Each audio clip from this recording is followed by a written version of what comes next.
I had an ooh, it is now 1:11 p.m. Yes, it is. I was on a first date last week, something like that. And at one point, you could be seeing 1:11 or 12:12.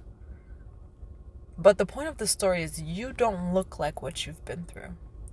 You don't look like what you've been through. I'm on this first date, and at one point he says something along the lines of, it's like, yeah, you're a princess. Things come easily to you. I was pretty good because I was not defensive when he said that, but it was like, whoa. If you only knew, you don't look like what you've been through. And the thing is, like, sometimes you don't even feel, like, people will be in your presence. Some people may, those people that are sensitive to energy. So some people, you don't look like what you've been through. You don't even feel like what you've been through. I am just not one of those people where I'm just like, yeah, this is my life story. Let's talk about it. You're going to have to read about it. 1:11, as soon as I say that, I just don't share my life story like that. I don't like to play victim. And I find that when I share my life story, people get scared. Or I often find the empathic people that are just like, oh my goodness. And I don't want any of that. This is for all of those people that you don't look like what you've been through. And part of it is recognizing that. Not paying attention to people who are like that. You will find a lot of people who will judge you. You will find a lot of people 144 that will just cast all of these different judgments without even knowing or perhaps even feeling what it is that you've been through. So I'm on this first date and this guy is just like, you're a princess.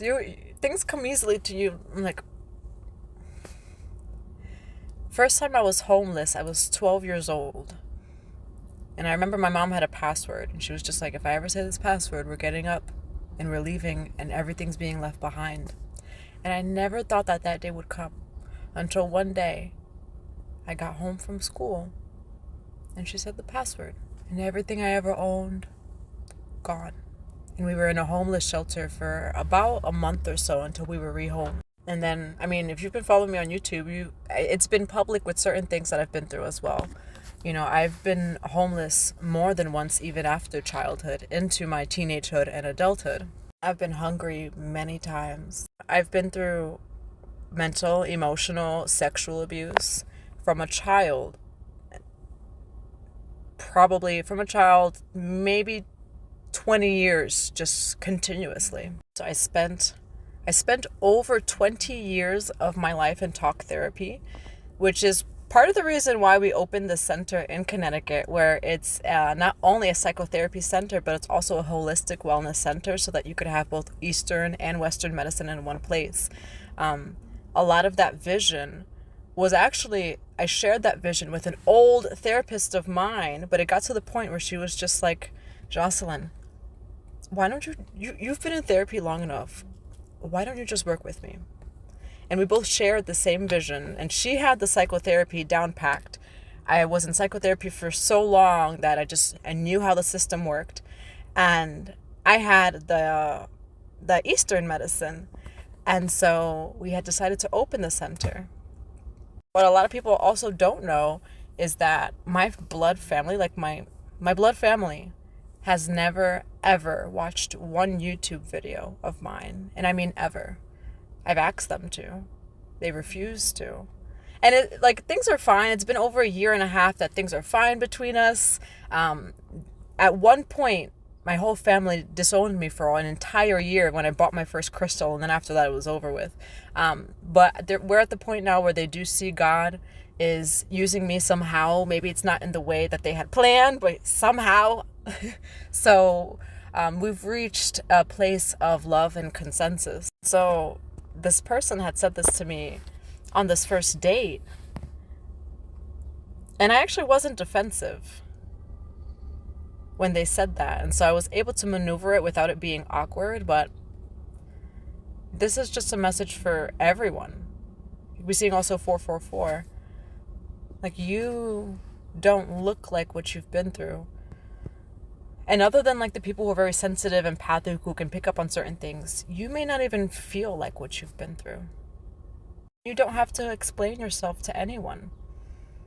Some people will openly share their story. You also don't have to. You don't have to. I know for me, part of it is I am not my past. I don't want to associate myself with past versions of myself. And even when it comes to today, 5 days from now, I'm going to be a new person again. And so I'd rather someone approach me in the present moment of now and see me in my highest self, rather than from a past self or experience that no longer exists. If I myself am choosing to rewrite the narrative or shift the story, shift the perspective, shift the narrative, then that means that you are unidentifying with the past. These were all soul contracts for us to remember who we are. So I am not those things. I am not what happened to me. I am not actually those experiences. But I definitely signed up for those soul contracts in the process, in the journey of returning home, or in the journey of remembering who I am, which we are still consistently and constantly doing. It's so important for us to not look at someone's surface level, to judge someone's surface level, or one picture that they post on Instagram, or a 20-minute on YouTube, and just think that we know someone, or cast judgments on anyone. And the car that's pulling up is 777. And then when we see people maybe changing or doing things, like I was explaining to this person on this first date, like some of the things that I'm doing at the healing center and doing with the state of Connecticut and just in my life in general. And they're like, oh, you're a princess. I'm like,